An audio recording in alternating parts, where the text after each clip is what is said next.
Coucou les merveilles, c'est Chloé. Je vous retrouve en vidéo pour vous faire le tirage de la semaine qui arrive, les énergies donc de la semaine du 28. Alors j'ai pris le The Halloween Tarot pour rester un peu dans le thème puisque ça va être la semaine d'Halloween.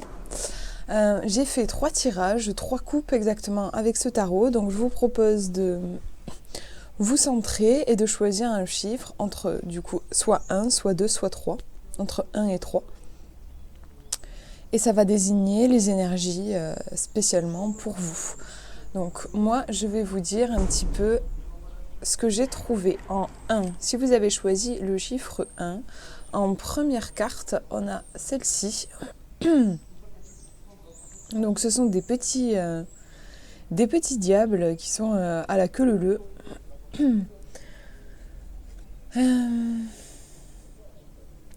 Ils sont à la queue leu-leu, on dirait qu'ils sont en train de vouloir atteindre une maison qui est sur une montagne, avec la lune qui regarde, je trouve, d'une façon assez bienveillante ce petit groupe. On dirait un petit peu un leader ici avec sa canne.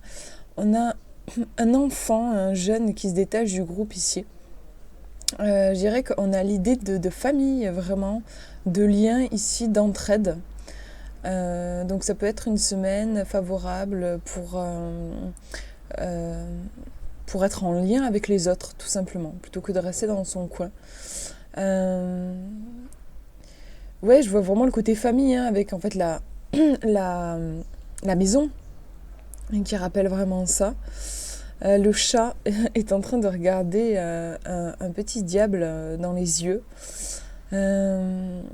Donc ouais, je trouve que c'est vraiment une carte qui représente le contact avec l'autre, les liens. Après, ça peut être votre famille d'âme, hein, plus que votre famille de sang. Mais en tout cas, voilà, une semaine pour rentrer en lien avec les gens, pour ressentir le contact, je dirais. On va regarder la suivante. Alors,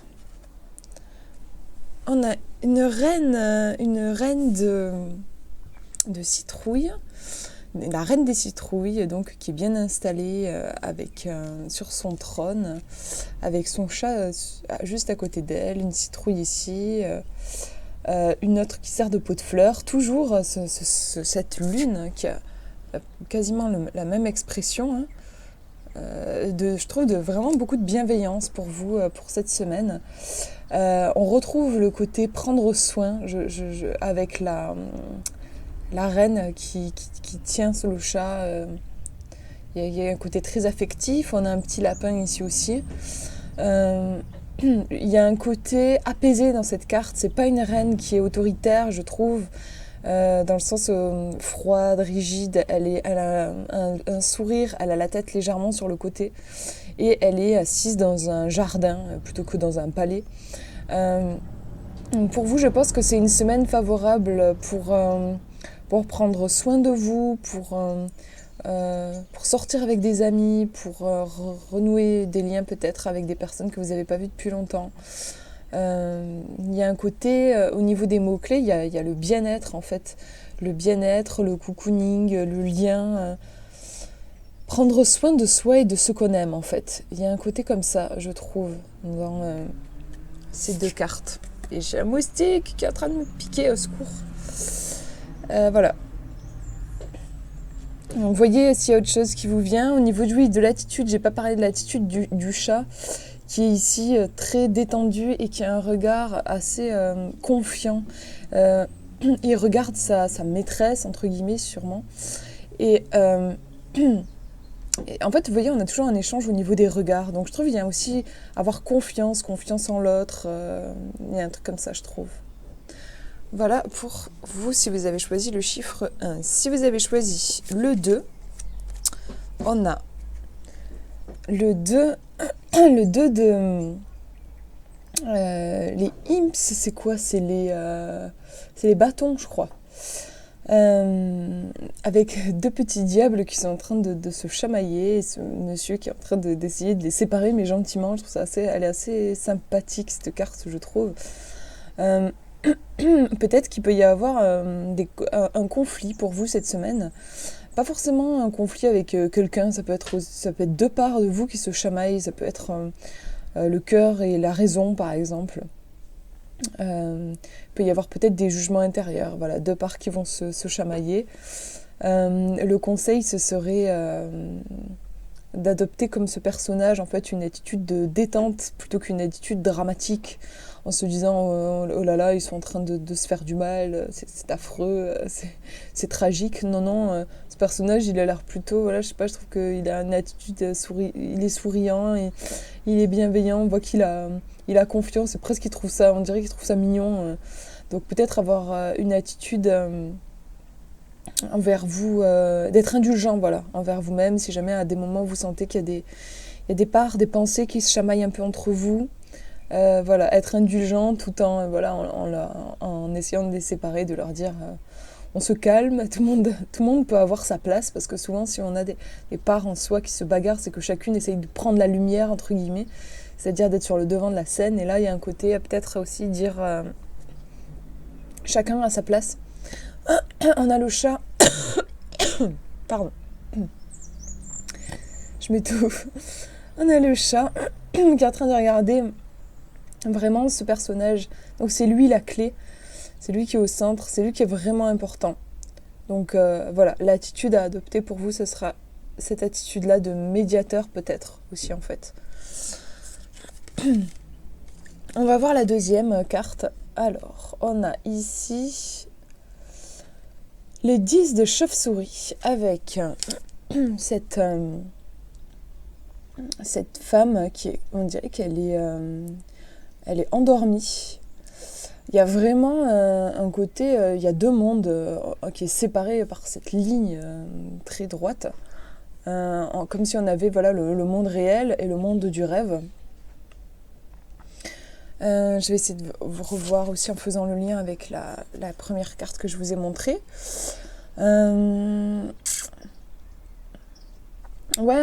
Pour vous, il peut se passer quelque chose, je pense, au niveau de mental, au niveau des pensées. Voilà, je sais pas, ça m'y fait penser avec voilà, ces deux qui se chamaillent. Et ici, on voit qu'il se passe quelque chose. Il y a quelque chose de très dense dans le monde intérieur, en fait, puisque voilà, elle est allongée. Il se passe quelque chose à l'intérieur d'elle, comme ici, je pense que c'est une métaphore de ce qui se passe à l'intérieur de vous. Le chat, il est en train de regarder la jeune femme qui est allongée.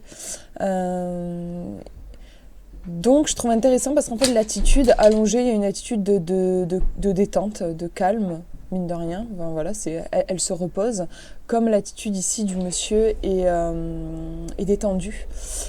Et on a une multitude on a quand même 10 chauves-souris, ça fait beaucoup, il y a peut-être beaucoup de pensées, mais elle garde une attitude détendue, je dirais, en fait. Donc pour vous, en mots-clés, il peut y avoir le mental, les pensées, peut-être un certain débordement, une impression d'épuisement peut-être. Il peut y avoir un conflit intérieur. Pardon. Il peut y avoir... Ensuite, ouais, un conseil, c'est le lâcher-prise, c'est l'indulgence, être indulgent envers vous-même, ne pas en exiger trop pour vous cette semaine, je pense. Il y a quelque chose comme ça. Ensuite, si jamais vous avez choisi le chiffre 3, on a la lune en première carte. Donc c'est un loup. On dirait qu'il est en train de vouloir atteindre un château. Je suis en train de me faire bouffer par les moustiques. Et il se fait tout déchirer, blesser il se fait déchirer son costume et il se fait blesser par le portail. Il y a un chien, on pourrait penser que c'est un chien de garde. Ce loup, c'est assez étrange, il est habillé en fait, donc c'est peut-être une sorte de loup-garou. C'est une carte que je trouve assez difficile. Déjà au niveau des regards, on a ce loup qui, je trouve, est en train de souffrir. On a ce crâne qui, je sais pas, il a une expression assez terrifiée. Le chat qui a une attitude, je trouve qu'il a un regard dur. La citrouille aussi qui a pas l'air bien. Enfin, je trouve qu'il y a... Puis quand même, ce que ça représente, c'est vraiment Il se fait déchirer ses vêtements, ce pauvre loup. Donc, on a quelque chose de douloureux, de difficile. La lune, ça peut nous renvoyer à nos peurs. Peut-être que cette semaine, vous allez être confronté à des peurs inconscientes. Il y a le loup, d'ailleurs, ça peut aussi représenter ça, hein. Un sentiment d'insécurité aussi, je sais pas, ça me fait penser à ça. Peut-être que vous allez essayer d'atteindre un but, comme le fait là, on dirait qu'il veut se rendre dans le château, et qu'il va y avoir des obstacles, des difficultés sur votre route. Et je sais pas, j'avoue que je vois pas mal de douleurs, de difficultés. On va voir la seconde carte, ouais. On a la roue de la fortune, donc on est sur 2 arcanes majeures ici. Donc c'est une semaine où il y a quelque chose d'assez intense pour vous. On a là aussi quelque chose, je trouve, d'assez difficile dans la représentation de la carte. On a ce personnage qui n'a pas l'air rassuré, en même temps on le comprend parce qu'on voit bien qu'on est en train de lancer des poignards sur cette roue qui tourne, donc il risque quand même sa vie. On a vraiment un côté danger en fait dans ces 2 cartes, quelque chose de difficile. Le chat, qu'est-ce qu'il regarde précisément? Ouais, il regarde sûrement le monsieur, on pourrait penser aussi qu'il regarde la roue, cette roue qui tourne.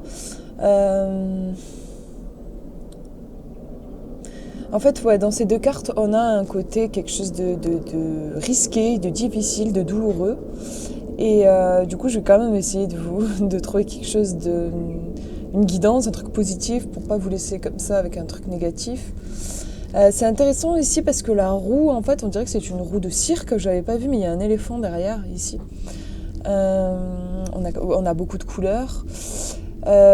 Donc, on a à la fois quelque chose le gars n'a pas franchement l'air rassuré, en fait.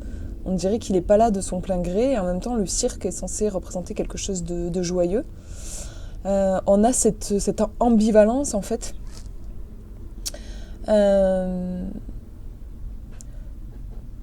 Qu'est-ce que je peux vous dire? Je pense que, de toute façon, la roue de la fortune, dans sa signification, c'est tout simplement les choses tourne, la roue tourne, et tout ce qui est en haut finira par être en bas, et tout ce qui est en bas finira par être en haut. Donc cette semaine, je dirais de ne pas vous accrocher, de ne pas figer si jamais vous rencontrez des difficultés, ne pas tomber dans la dramatisation, d'avoir confiance et savoir que les choses de toute façon ne font que passer. Ce côté cirque et tout, je trouve qu'il y a presque un côté de pas prendre trop au sérieux si jamais vous rencontrez des difficultés, avoir conscience que la vie est faite d'expériences, vous prendre un petit peu moins au sérieux. La lune aussi reflète des difficultés qui finalement parfois ne sont que des mirages, avec la lune qui va projeter des ombres qui vont nous paraître effrayantes, alors qu'en réalité c'est juste l'ombre d'un arbre par exemple, alors que nous on va y voir un monstre.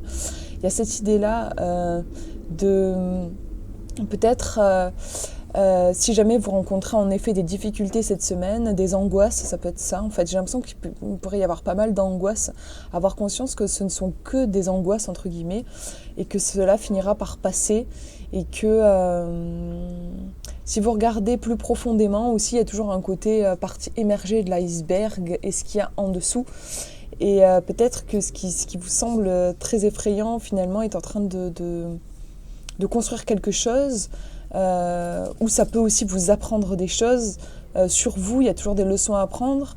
Essayez en fait peut-être de relativiser, je dirais, et d'avoir conscience que de toute façon la roue va tourner, et rien n'est éternel, rien n'est définitif. En conseil donc je dirais, et en mots-clés, ne pas s'identifier.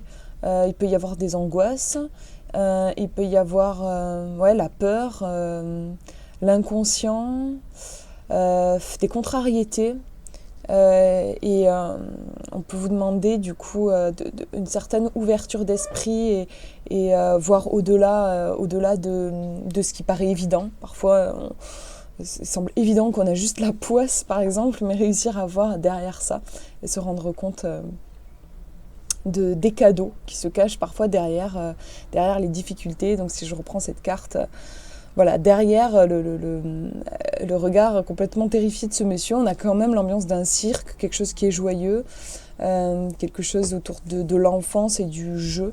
Donc ça peut être aussi cette métaphore-là, derrière la peur, réussir à dédramatiser un petit peu. Voilà.